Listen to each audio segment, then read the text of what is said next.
दोस्तों, अपने इस वीडियो में हम जावा प्रोग्रामिंग में यूज होने वाले multiple branch selection statement switch case के बारे में डिस्कशन करेंगे।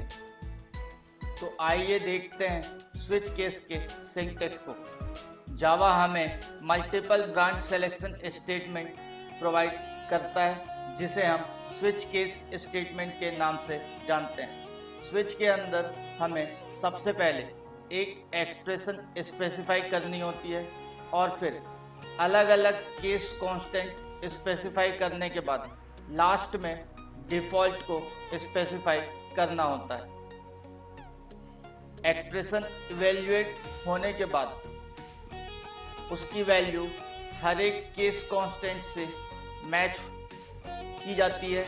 अगर कोई केस कांस्टेंट मैच हो जाता है तो उससे एसोसिएटेड स्टेटमेंट एग्जीक्यूट होते हैं जब तक कि ब्रेक एनकाउंटर्ड नहीं होता। अगर कोई भी केस कांस्टेंट मैच ना हो, उस कंडीशन में फाइनली डिफ़ॉल्ट में जो स्टेटमेंट सीक्वेंस होता है वो हमारे सामने एज अ आउटपुट रिटर्न होता है। तो आइए अब हम देखते हैं स्विच केस के एग्जाम्पल को।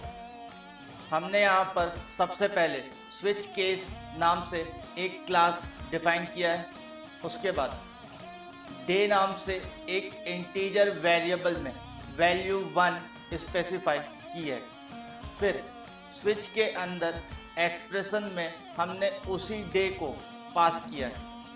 उसके बाद केस 1 में हमने system.out.println का यूज करके एक मैसेज प्रिंट किया है। उसके बाद सेम केस 2, केस 3 और फिर फाइनली डिफ़ॉल्ट में एक मैसेज दिखाया है। तो आइए अब हम देखते हैं इसका आउटपुट।